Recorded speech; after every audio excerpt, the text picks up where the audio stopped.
Is this working? Yes, we're on? Okay. Hi, everyone, and welcome to this session. We're here to introduce to you the UK Global Screen Fund. My name is Denitsa. I'm the head of the UK Global Screen Fund, and we are a new initiative which was in pilot year this year, and we have just been renewed for another 3 years, so here to stay for the next 3 years. We are a new fund which is financed by the Department for Digital, Culture, Media and Sport and administered by the BFI. So myself and the team, we work at the BFI. We provide funding for 3 discrete funding strands, and we also manage a new campaign aimed to promote screen content in all its forms, so film, TV, games, animation, to consumers internationally, focusing on the US. And our funding strands are 3. Distribution is one of them. A distribution strand provides support for films, UK films, which are looking to sell internationally. So that is for sales and marketing activities of the UK films. The sales agents apply for those, and it can be packaged films or it can be pre-sale films. And the grants, they range from 10K for pre-sale to 60K for packaged films. This is one strand that's currently open for applications, and it's targeting films that premiere to buyers by the end of June. The other 2 strands, which are actually the topic of most of our discussion today, are business development, which invests in companies as opposed to projects, looking to develop their international partnerships to further their audience reach and look for next growth opportunity to develop on the international stage. And that grants their range between 50K and a maximum of 200. And in our pilot year, we have made 30 awards of this strand, and I'm happy to report that 10 of those have been to Scotland, Northern Ireland, and Wales, and we're very happy with our Scottish companies. We have 5 awardees. We have 1 of them today that I'll introduce shortly, and those are really for companies looking to take themselves and their growth to the next stage and expand internationally. The final strand is the co-production strand, and this strand is looking to support international collaborations for feature films where the UK producer is a minority party. So that's quite specific and new to the funding landscape.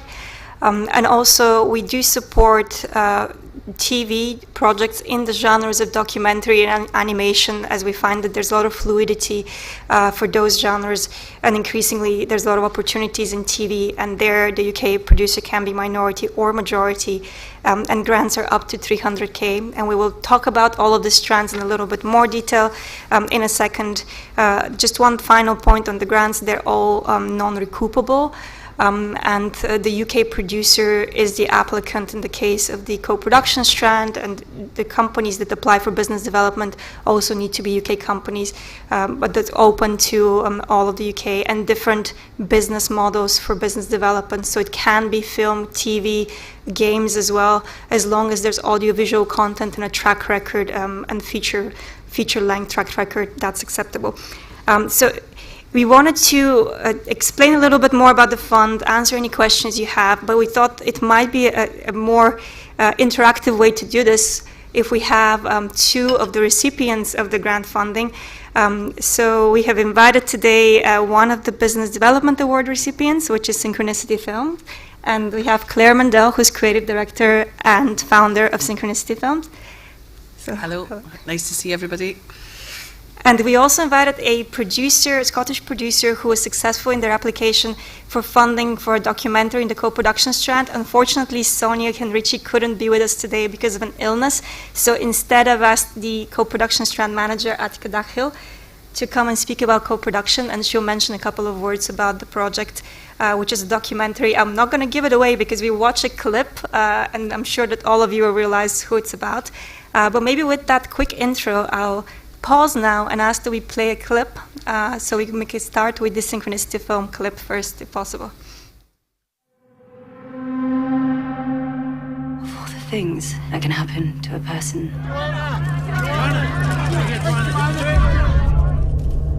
there are none that could be worse.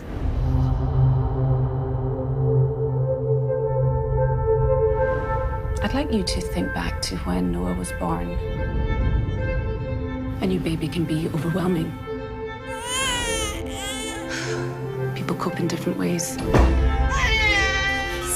Shut up. I didn't know what to do. I had no one to show me. We'll get through it. Alex. I don't have enough money to fight Alistair in the court system. I want my daughter to know who I am. Alexandra took her, and I can't just go and take her back. We have to go through this process. Yeah, of course. Joe, are you okay? I'm about to take a newborn on a 30-hour flight. Am I allowed to be slightly ruffled? Please stop. Shut up. Welcome to Melbourne. Hey there.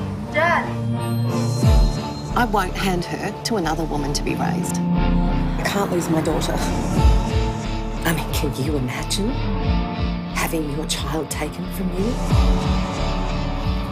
Joe. Joe! He's gone!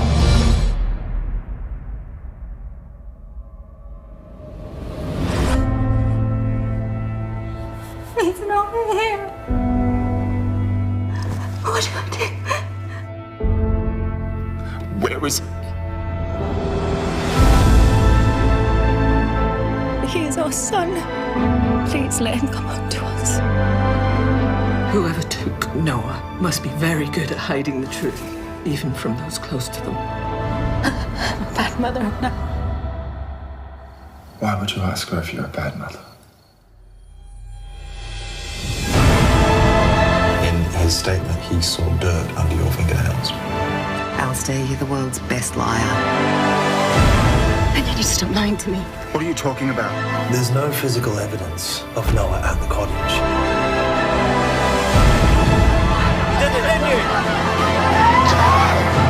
You don't deserve to be punished for this. How do you know if any of your patients are telling you the truth? Instinct. Am I telling you the truth?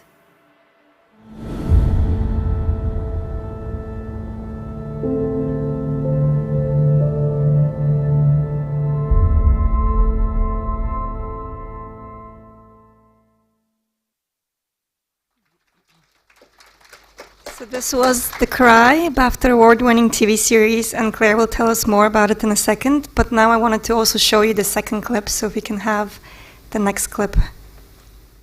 Eine junge Frau von 37 Jahren, Angela Merkel, am 17. Juli 1954 geboren, noch keine 2 Jahre in der Politik, aber seit Januar 1991 Bundesministerin für Frauen und Jugend und ausersehen demnächst die Stellvertreterin Helmut Kohls im Parteivorsitz der Christlich-Demokratischen Union zu werden.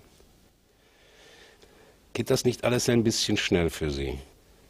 Haben Sie gelegentlich das beklemmende Gefühl, es geschehe etwas mit Ihnen, mehr als dass Sie selber etwas aus sich machen?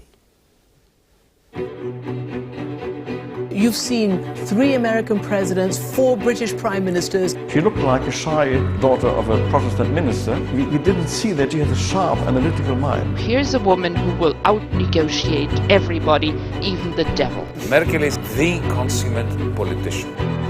The German people are going to end up overthrowing this woman. I don't know what the hell she's thinking. Deutschland und Amerika sind durch Werte verbunden. She's been an extraordinary, strong leader during difficult times.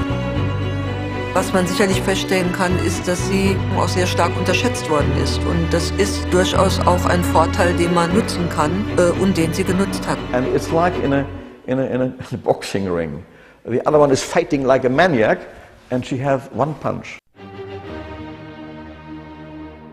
Am 13. August 1961 erfuhr der deutsche Imperialismus: Hier ist kein Durchkommen mehr. Meine erste politische bewusste Erinnerung ist mit Sicherheit der Mauerbau und die Tage davor. Der 13. August war ja ein Sonntag und da hatte mein Vater Gottesdienst und alle Menschen haben geweint. Told by the communists that she couldn't pursue her love of languages, she excelled as a physicist. Asked to spy for the secret police, she refused.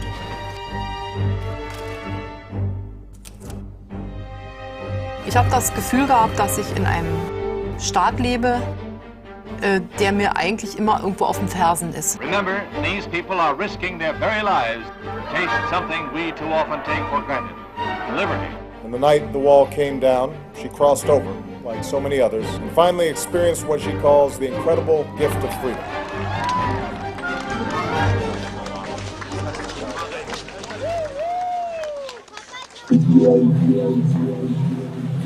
She's been seen as that girl from East Germany, no political experience, who had a funny haircut, and whom we Westerners had to teach how political life in Germany is run.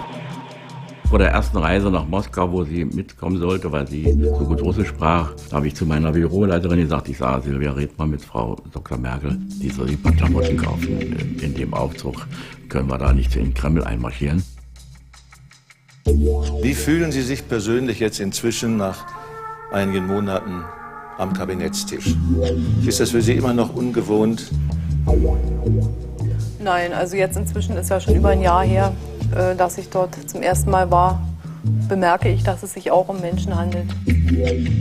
Wer Angela Merkel als unscheinbar empfunden hat, hat sich von Äußerlichkeiten leiten lassen. Ich kann mich noch an die spöttischen Bemerkungen vieler Journalisten erinnern, so nach dem Motto, wie soll Kohls Mädchen das packen, die kann sich doch bloß blamieren. The fact that she could actually oust Helmut Kohl, I think that disproved an awful lot of those who thought she was an easy pushover. Für seinen ehemaligen Schützling hat er nur einen knappen Händedruck übrig. Wollen Sie uns da wirklich erzählen, dass das keine von hinten durch die Brust ins Auge Aufforderung ist, an Herrn Kohl eine Konsequenz zu ziehen? Ich habe keine Angst, ich habe kein schlechtes Gewissen und Mitleid ist auch das falsche Wort. Sie werden Kanzlerin des Deutschland. Wie geht es Ihnen? Mir geht es gut. Dass sie natürlich dachten, sie wählen die Mutti für ein Jahr oder für 2 Jahre und dann schicken sie wieder nach Hause. Die hat sie aber nach Hause geschickt.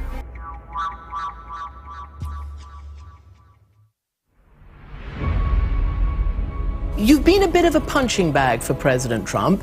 Do you consider him a friend? As far as wiretapping, I guess, by this past administration, at least we have something in common, perhaps.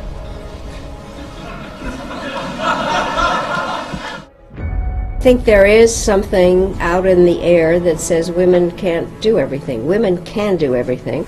Give Angela Merkel a crisis and she really rises from the ashes. Her horizon is 2 months. Whatever she can achieve within 2 months. Bei mir ist das so, ich brauche lange und die Entscheidungen fallen spät. Dann stehe ich aber auch dazu. Die wichtigsten Entscheidungen werden im kleinsten Kreis besprochen, weil und wenn sie sich darauf verlassen kann, dass dieser Kreis in Klappe hält. She thinks it's her responsibility. It's not fun, it's a sort of deeply felt duty. What's happening with respect to her position on refugees here? She is on the right side of history. Sie ist zunächst mal einfach bescheidener. Sie beleidigt nicht vor sich hin. Das machen ja Männer oft anders. Ich persönlich fühle mich ja nicht immer, dass ich Kanzlerin bin. Also das lenkt man dann auch mal ab in der Freizeit, das Kanzlerin. Nicht. Also wenn ich da im Kochtopf rühre, da sage ich ja nicht, Kanzlerin rührt jetzt im Kochtopf oder so. I want to leave this wish with you. Tear down walls of ignorance and narrow-mindedness, for nothing has to stay as it is.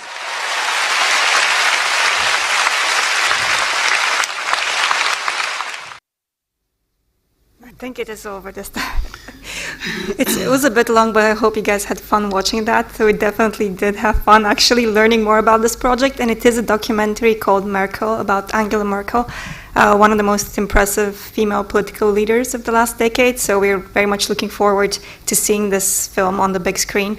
And it has been a co-production supported by Screen Scotland. It has Sony Henrici Creates and Passion Pictures, but also Germany and Denmark, I think, funding. And Attica will say a few words about that. But maybe if I can start with Claire and talk a little bit about your evolution of Synchronicity Films as a company. You started in feature film. I've had numerous BIFA and BAFTA nominated and award-winning films.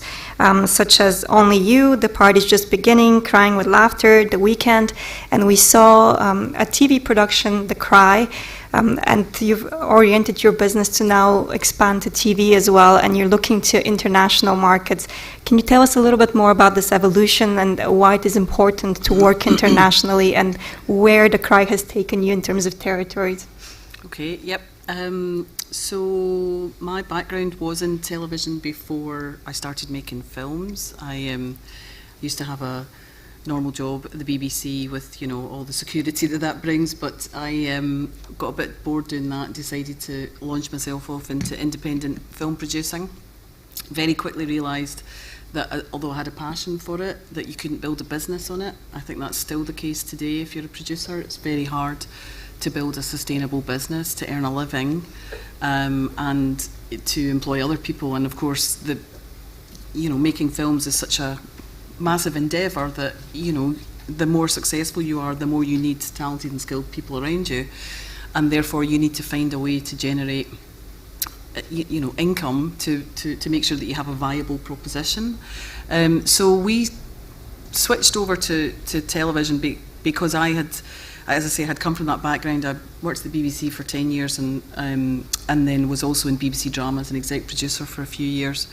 And I realised that the terms of trade for television in the UK, which if you're a producer, you know, is just an absolute gift for British producers and something we must protect, you know, passionately. The terms of trade here mean that when you make a television programme, you piece it together very often like the way you piece together a feature film, but unlike feature films where you have to, you know, give everything up, including sometimes some of your limbs or, you know, your firstborn or whatever, to secure the money to make the film, in television you actually sell a licence for that project and you retain the majority of the rights, which means that when, you know, if you make something that is successful and something that works internationally, to your point about why go international, then, you know, you have a very novel thing as a producer. You have an income stream, which has never happened for us before we made The Cry.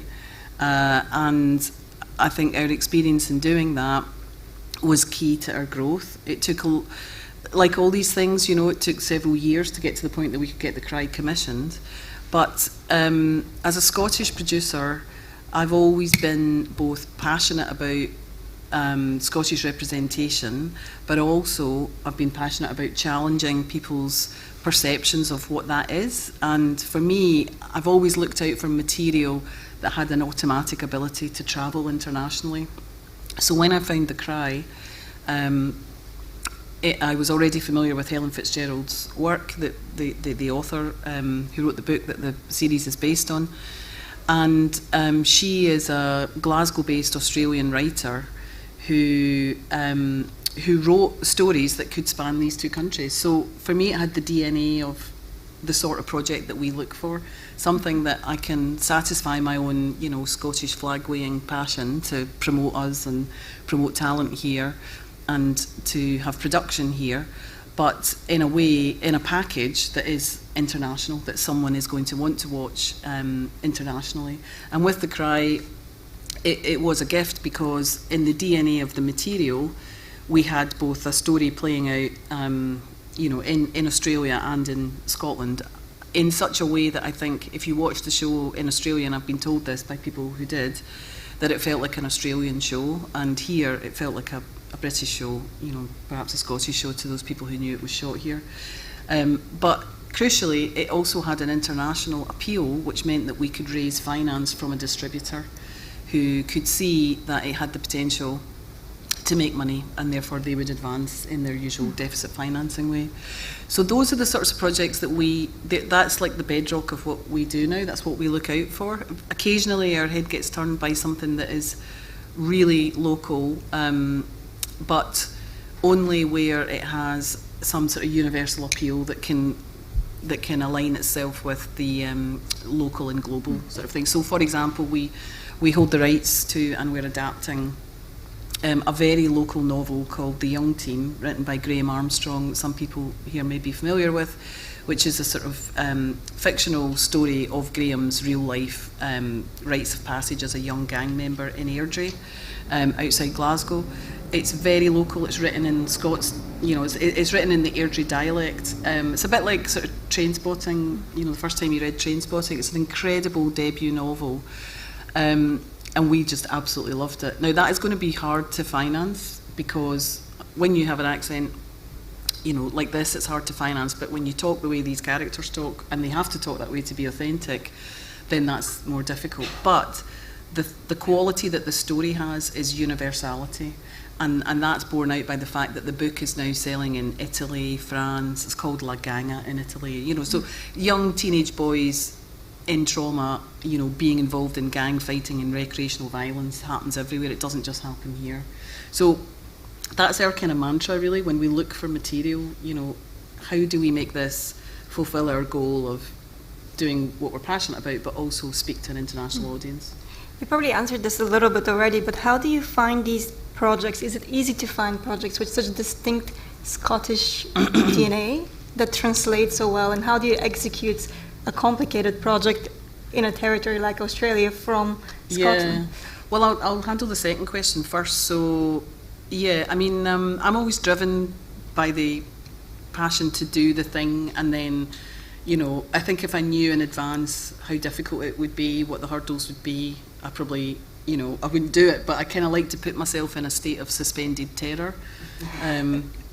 Because I think every day. As a producer, it's sort of what you do, really, isn't it? You've got to kind of literally make things happen. You've got to kind of fashion them into being, and when they wouldn't otherwise happen. And the cry, we, in the way of these things, we got it into development with the BBC.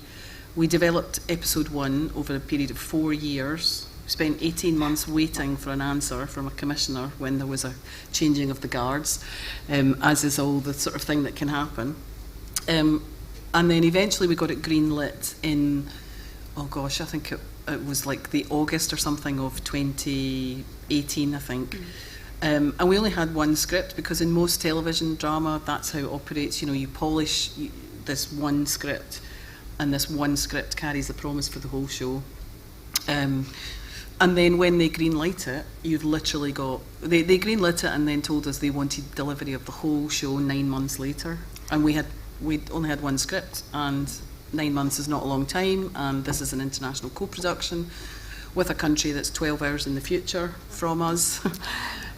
When production was really busy, everybody told us, you'll never get a crew in Melbourne, you'll never get a crew in this time frame, you'll never be able to do this, you'll never be able to get these scripts ready. That's just, as a producer, I think, and I assume this is a room full of producers, I think, there must be a sort of masochist thing in our DNA, because that is what you have to be willing to kind of take on.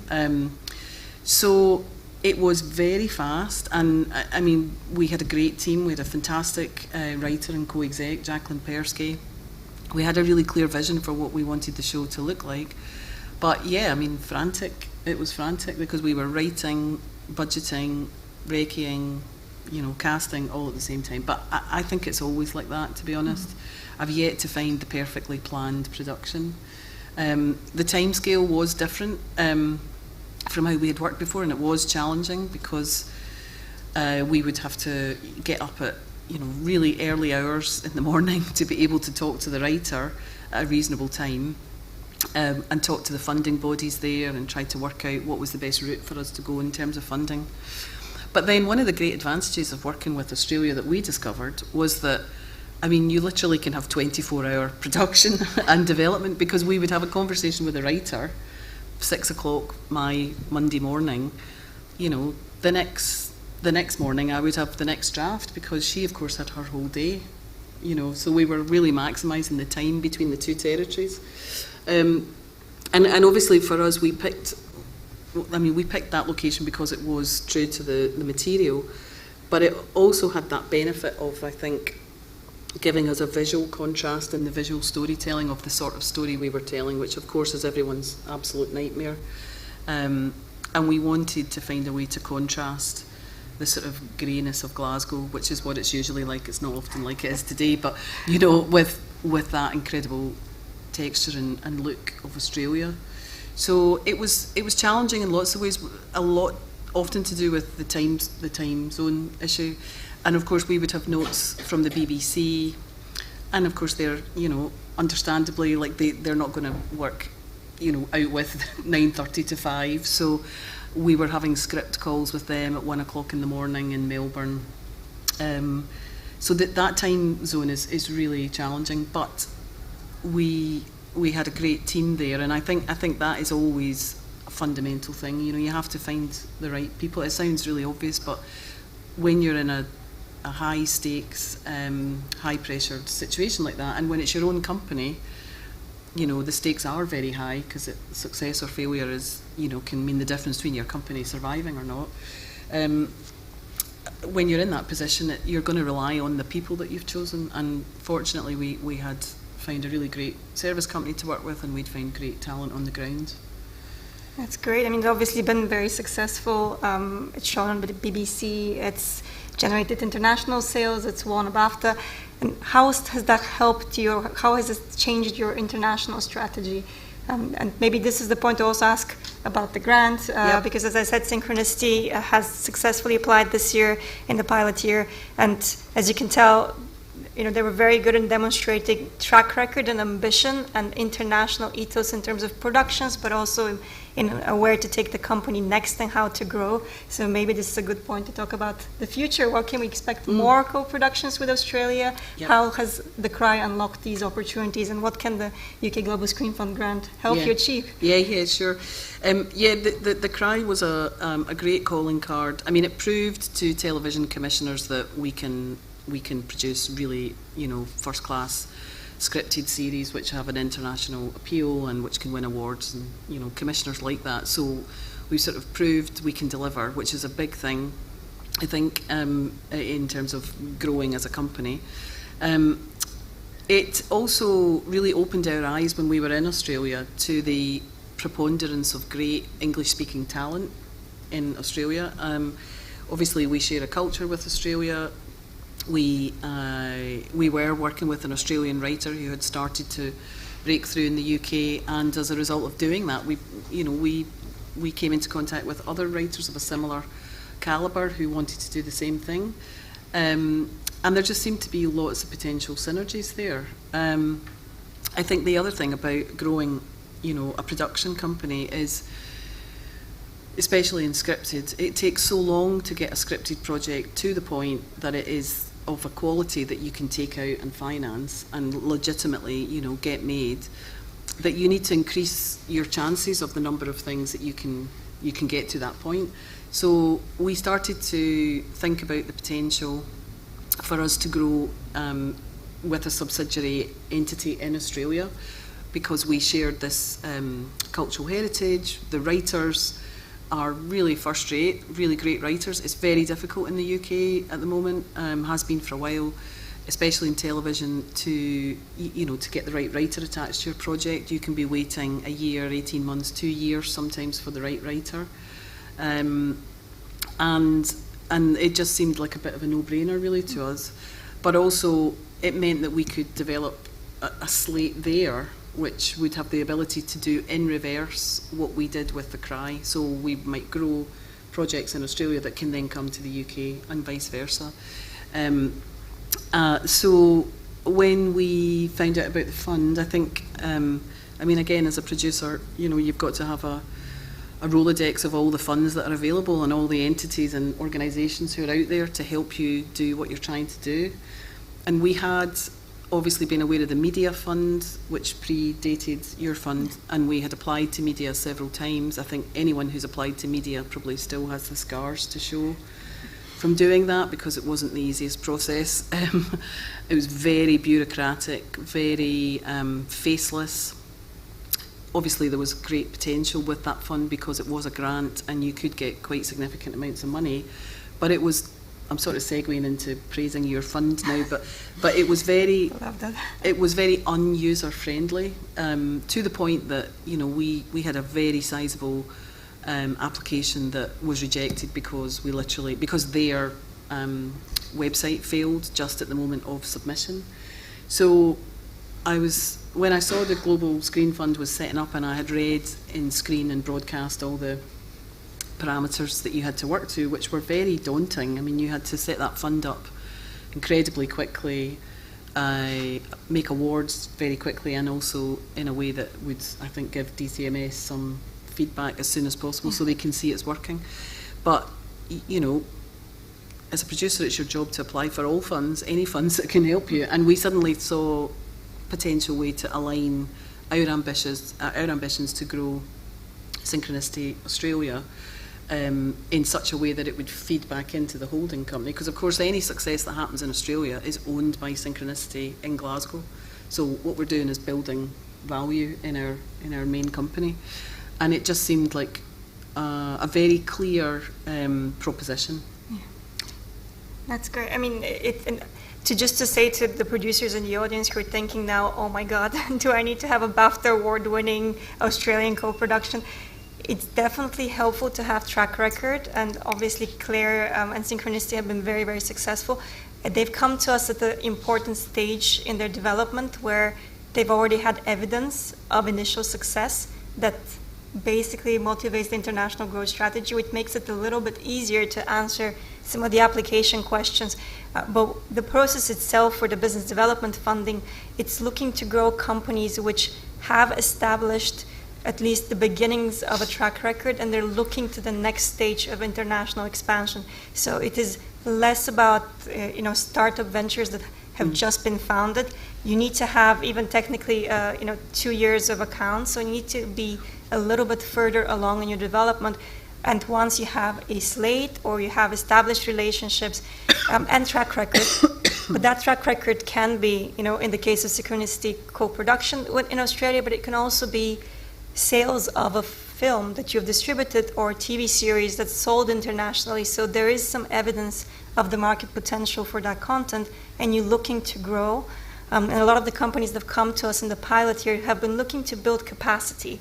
So that is a lot of times staff hires to enable this step up and further growth, and then generate projects in the next 3 years, which is our measurement time frame, or at least the beginnings of commissions or films to be produced that then will generate some feedback and returns and help the company grow and develop their international audience and reach, because as I said, international is really the remit of the fund. So you have to have both track record and interest and some demonstrated ability to do that.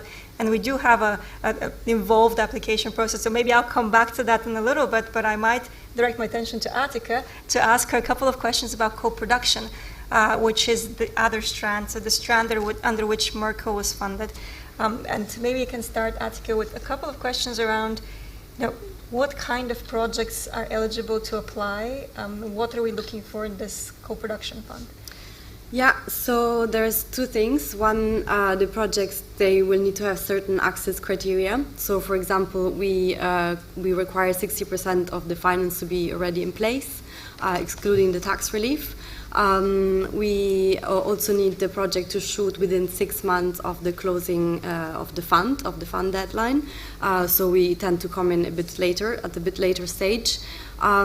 We generally, as Denitsa mentioned earlier, we fund minority feature films in fiction, animation, and documentary, and majority TV in just animation and documentary. For TV, actually, we require, if they are majority, to have 3 broadcasters to be in place from different territories. That can also be a platform. And for minority project, just 2 broadcasters. So for Merkel, for example, they came in at 60% with the finance in place. And another requirement is to have third-party financing on the UK financial share. And in their case, they had some private money, but they also had Screen Scotland money. I don't think it was 100% confirmed at the time of application, but then through the next 2 months, so the fund is open for 2 months for applications, they were able to confirm that. And in our assessment criteria, we have a UK-wide benefit that is scored at 10%. So if the company is based in one of the nations or the regions, or you shoot in one of the nations or the regions, you will have you will score higher in the application, in the assessment process.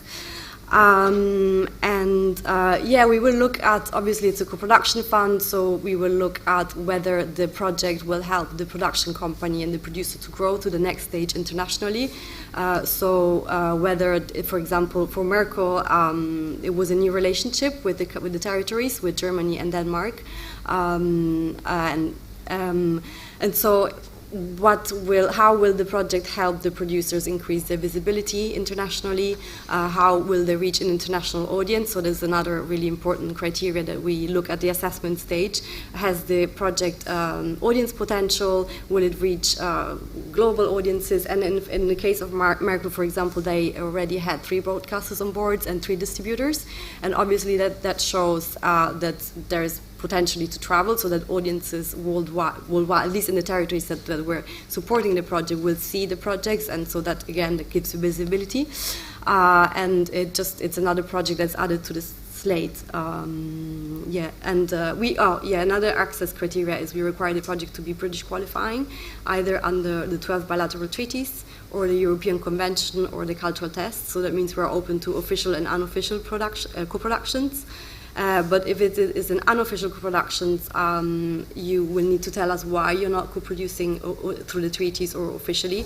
For example, there was one project that we supported that was a Chile, UK, France, UK co-production, and obviously there's no treaty with Chile, so we will look at reasons. Or Merkel was also unofficial, but it was a documentary, and we know it's more difficult for documentaries. Okay. I think that was a lot of information. People will probably have to internalize it for a little bit, and we can come back to some of that in the Q&A. But maybe to take a step back and explain, because you already might start asking yourselves, why 60% finance? Why shooting within 6 months?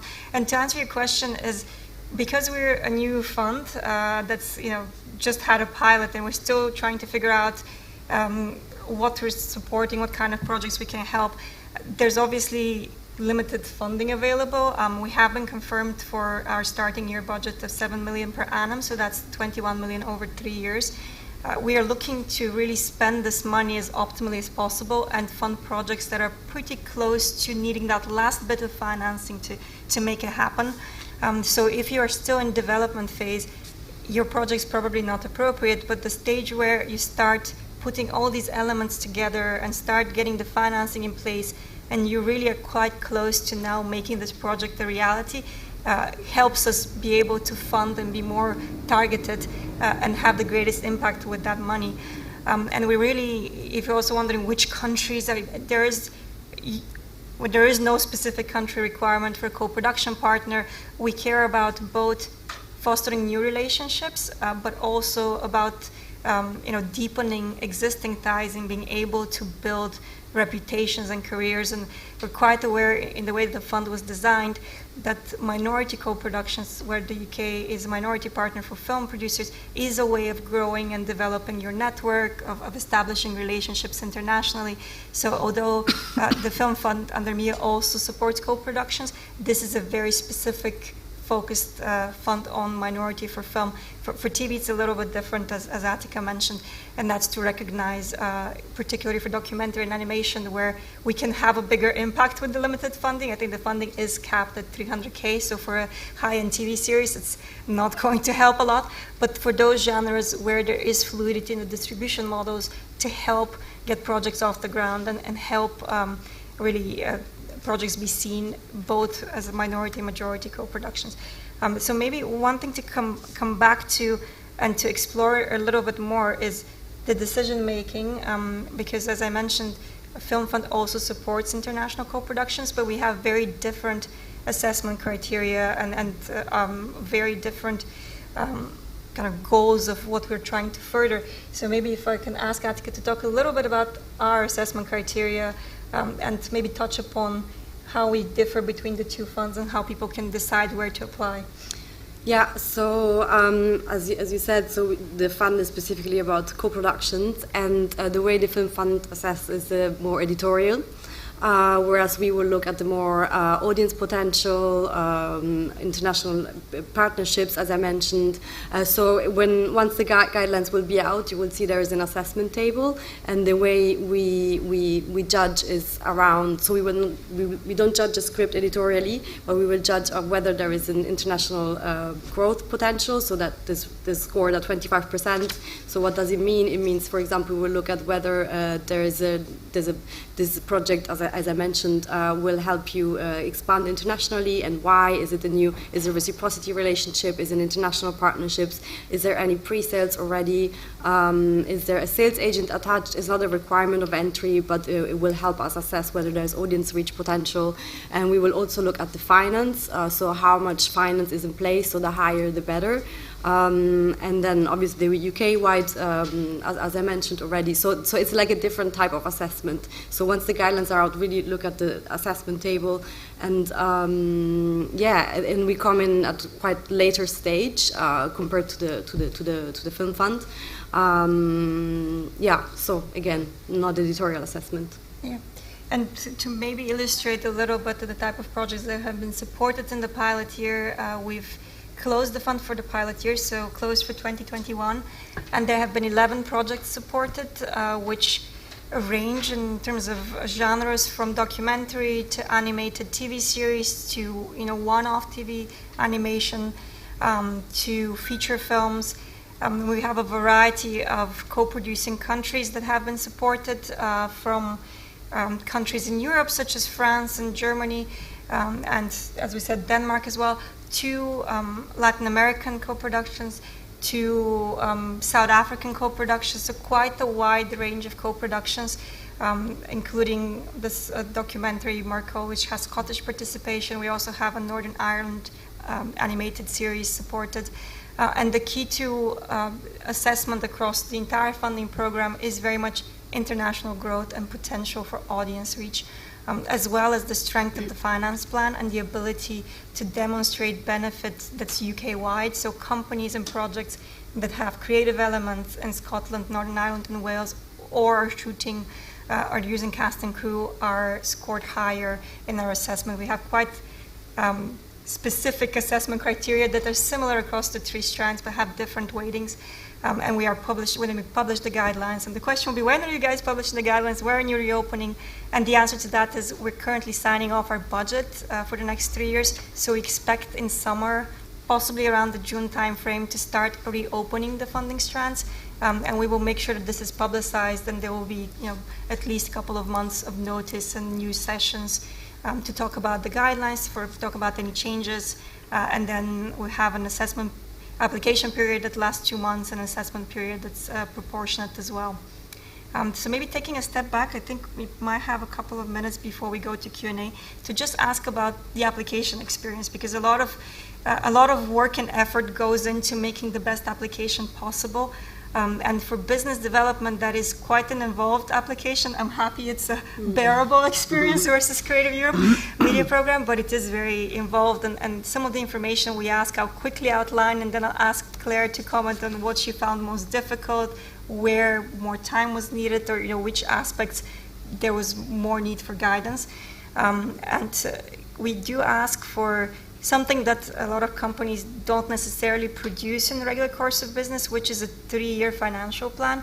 A lot of times you're working on projects, and those projects collectively make up a vision for the next 3 years, and we want to see that vision and understand what are the stages of development of projects. When do you expect things to go into production? When do you expect any green lights or films to be fully financed? And what can the fund achieve with the funding that is granting you? So we'll ask for a business plan with and without the fund support. We'll also ask for 2 years of accounts, so being able to demonstrate that the business has existed for 2 years, has generated some revenues, that it has a fairly stable financial position, that there is no risk of default in those 3 years, which is also important to us. We will ask for track record in the application, and we will basically be asking about the most important question, which is your international growth strategy, and how can the fund help that? We do recognize that there's companies in various stages of development, and if you look at our website, and by the way, you can contact us at ukglobalscreenfund@bfi.org.uk. Hopefully that's going to be displayed, but if not, we're also here for the networking drinks. We're here after this session, so come and talk to us. They'll become more clear there what we're looking for. You can always ask us questions about how to make this application better, but we are really mindful of the stages of development of companies. We have supported more early stage companies which are still working on their slate but have enough projects in funded development, or if they're TV or films which are going into production, to demonstrate that there is a baseline of growth and to illustrate how this ambition makes sense. So with this long preamble, I'll turn to Claire and ask, how did you find the application process, and what gave you kind of the most trouble, what was most challenging? Well, I guess you need to apply to the fund at the right time for you as a company, because otherwise it's going to be very hard to provide all the information that you're referring to, the business plan, 2 years of accounts, evidence of sustainability and all of that. I think no matter what stage you're at, though, it's always difficult to do your 3-year projection, because who's got a crystal ball? I mean, all you have is your plan and what you intend to carry out, which, when you're a producer, is critical, of course, because you have to intend to do it. That doesn't necessarily mean that's the way it will pan out, as everybody knows. But I think don't be intimidated by that 3-year plan. It's a really good business process to put yourself through, because I think when you're at an earlier stage, and you know that you love what you're doing and you love producing, it's easy to be quite ad hoc about it. But if you really do want to grow something sustainable, you have to start putting some business structure around it, and that's something that I think, because the fund calls for it, we were already in that place because we have first look deals with distributors and stuff. But I think that can be a little bit daunting, and I think it requires you to articulate what your vision is, which is a good thing to make you do, because I think we all have our own plans for what we're doing, but to actually go through the process of writing it down, being specific about when will I get that funded, is that realistic or is that total madness? When will we make that? Is that possible? Can we do 5 projects at once? No, we can't, and we'll look stupid if we say that. It's about it really. It was a tricky process, but it was actually a really good process for us as a company, because it made us engage with our own growth in a real, tangible way. Yeah, I think reassuring, that is feedback that we've heard from many of the applicants. It does require you to step back from day-to-day kind of project management and think about what is the company's outlook for the next 3 years and what makes sense, what's believable, what's actually sensible. Because when you give a plan that's overly optimistic, they will question, is this actually achievable? But you also need to have ambition, and we know that business plans are educated guesses, so there's never, it's not all science. There is some art to it, and things change. But what we want to know is that there's thought about how that is constructed, and there's ambition that's reflected in that. And it is good preparation if you're looking for funding later on down the line, because that is what investors would expect, and I think is good training. We recognize that not everyone's ability to do a business plan is the same, and that some companies like Synchronicity, who've already been thinking about that, might have a bit of an advantage. So we definitely look at the company's development. They were willing to guide people through that process, and also thinking of actually doing some training to help further illustrate and explain what is a good business plan, what makes sense, what's a red flag, what things to watch out for when you're doing that. So it is a little bit of a demanding process, but one that actually is beneficial in the long run. Yeah, I think it really is. And it's also, as I said before, it was a personable experience in the sense that there are people running the fund, Danitza, Annabelle, Christine, Attica. We can see these people, they respond to emails, they pick up the phone, we have Zooms. I think that's a complete night and day contrast to what it was like engaging with media, which often felt very much like you were trying to kind of, I don't know, like sort of complete some incredibly difficult jigsaw puzzle with a blindfold on, and you didn't know if you would get there or not, you know. But there wasn't the same engagement, and I think because you are based in the UK and you've got a very clear UK focus, but also, you know, a UK wide focus. It was great because we could speak to you about it, and if we had a problem with something or we didn't understand something, you know, we could just pick up the phone. It was very hard to do that with the previous media fund. It just wasn't user-friendly in that way. And I think a lot of companies, ourselves included, we used to look at the amount of money that was potentially, you know, could be gained from media, and we'd just say, no, do you know what, it's not worth the hassle, because we don't have 10 weeks to go through the pain of that and then to lose. Whereas I think your fund, of course, it's ambitious and it's competitive, so we knew there was a risk that we wouldn't get the money, but we were building a relationship with you as well, in that if we weren't successful in year one, we would try again in year two. And with some funds that are out there, they feel very impenetrable and very hard to access, but this fund didn't feel like that at all. It's great to hear. And also the fact that you're sitting doing, you know, a roadshow like this. I mean, and obviously these are really valuable funds because they're not recoupable. Which means, you know, you as a producer are bringing value to the table.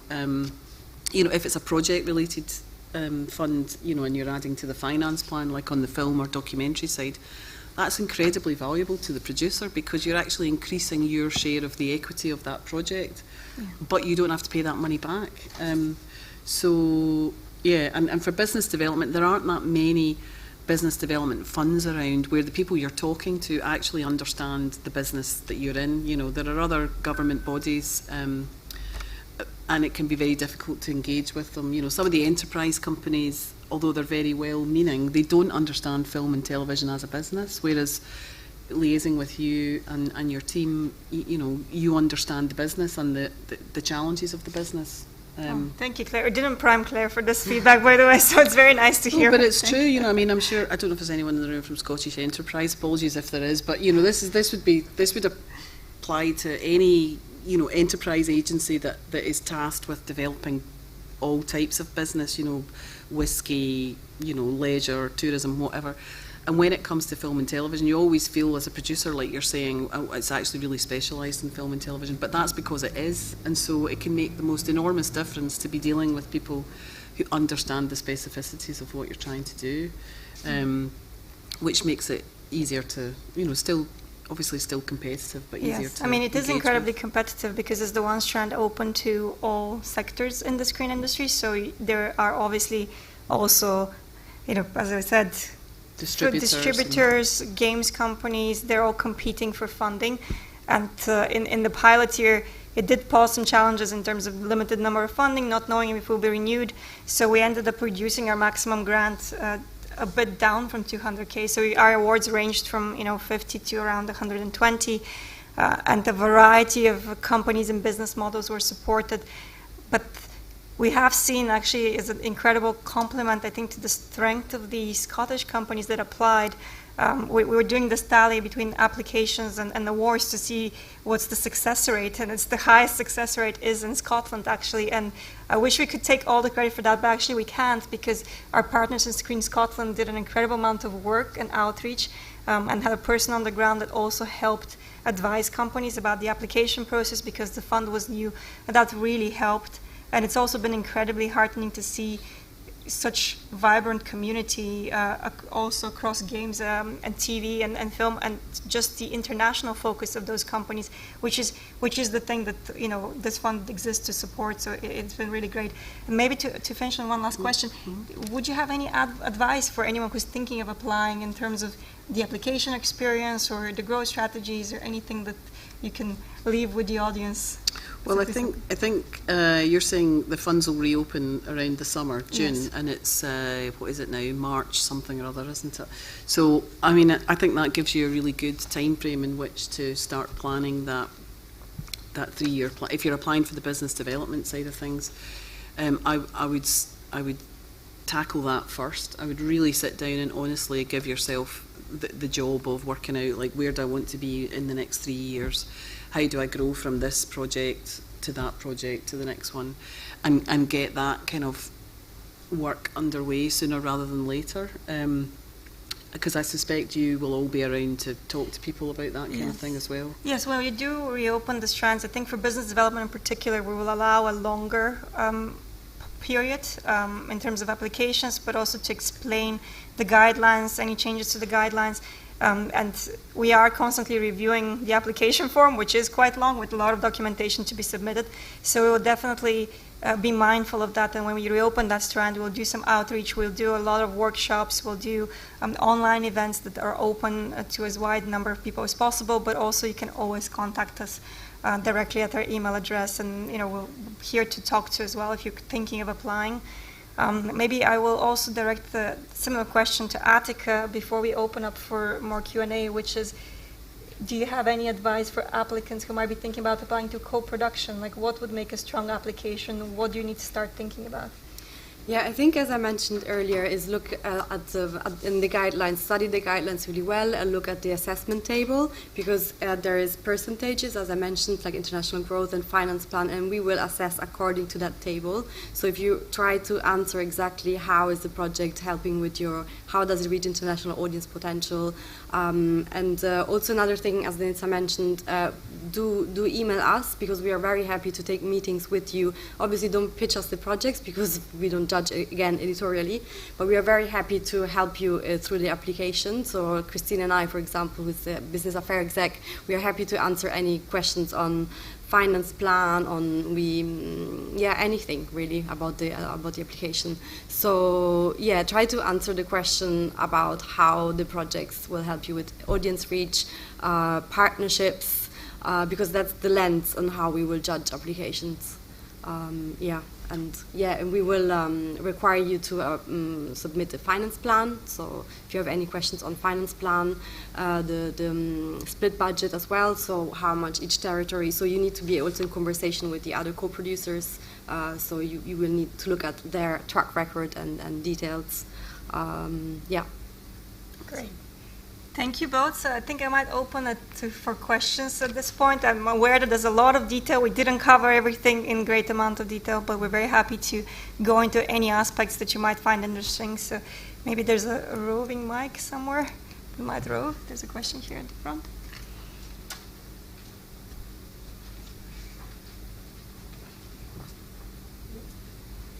Hi there. I was just wondering, when you were speaking about the 2 years of accounts, so we're quite a newer production company, does that only apply for the co-production fund, or is that also the business development fund? So the 2 years of accounts, sorry, I'm never sure if I should lean in or back, or so. See me contorting myself, so I'm not sure if you can hear me. So the 2 years of accounts are only for the business development fund. And they are basically to evidence the track record of the company. This was the pilot year requirement. We will now look again and see if there's any clarification needed.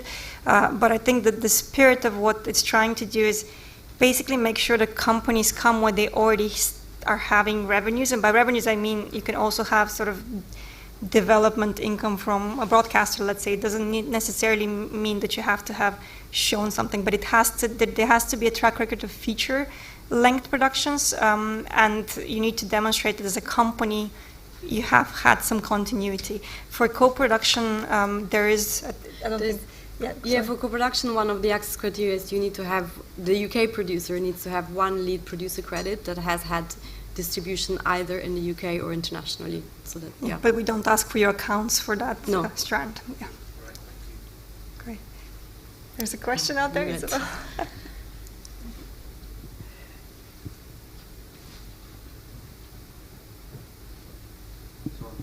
Hi, thanks. It's Isabel from Screen Scotland. So first of all, thanks for the plug for our help in getting the word out. Actually, it was Ben Taylor who was across that process. Ben's left now, but if I look along the road to my colleague Sarah Smith, who with Louise would be, if you're from Scotland, that's who might be able to help in the future. So the question was just around territories, because you said you're pretty much territory agnostic for co-productions, but how do you feel about co-productions with the US? Because I believe that the BFI fund, for example, would be less inclined to support, let's say, a US director on a project. Is that something that you look at one way or the other with projects that have US No, we funds? don't. We're really open globally, so there's no restriction on US. Thank you. Yes, thank you. And just to say, Ben was incredibly helpful. It wasn't even just a plug. The quality of the applications really demonstrated that support was very valuable. So we very much, as you can come to us with questions, you can also come to Screen Scotland and they can direct you to us, and we work quite closely together. Yep. Annabelle, who's a plant? And always asks us all the difficult questions. So Annabelle is the fund project manager, also somebody to talk to in the break. It's not actually a question, it's just to follow up on the US question. We do require creative contribution from the UK company, and we have a requirement for UK spend and there to be real UK elements, which links back to the cultural test. So yes, open to US, but not open to just becoming a kind of sleeping partner or source of money for studios. Yeah, thank you. Yeah, that's true. I mean, we're not the same. Inward investment is not what this fund is about. It's about UK creative contribution. Excuse me, lost my voice now. It's a good point. Thank you, Annabelle. Any other questions? There's a question over there. Hello, I'm a Brazilian producer, so my question about the co-production fund. So how exactly works the schedule? Because as I understood, you need to apply 6 months prior to the shooting. Yes. But it's only yearly. There's just one call a year, so that was a little bit. I mean, if it's open in June and I'm shooting in May, I mean, how can I manage this?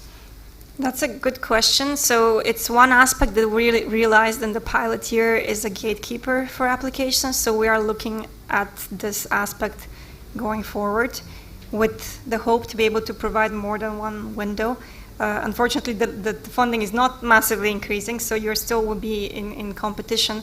I think this year it might be a little bit difficult for us to accomplish 2 windows. Our fiscal years run until April.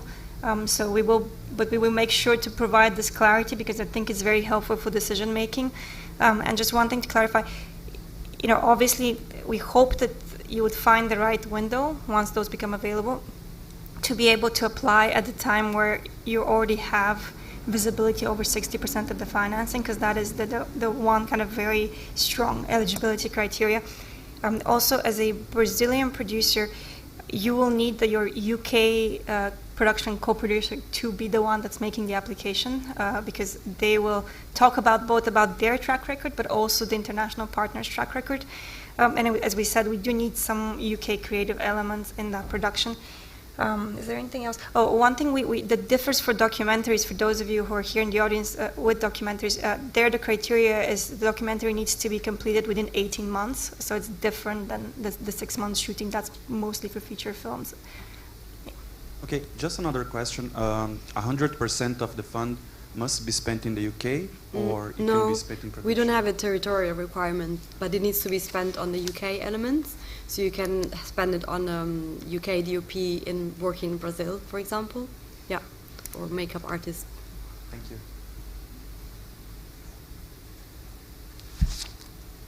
Any other questions?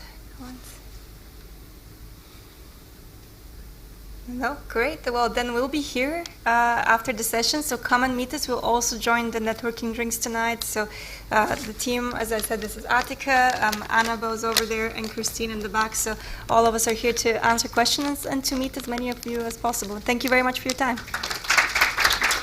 Thank you for your time. No problem.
10 minutes left for the discussions. Just a reminder, if you have... So the people in person here in the hotel and online as well. There's an information form on your tables and there's one being emailed out. So if you have time to complete it, that would be wonderful. Just improve for next time. Thank you.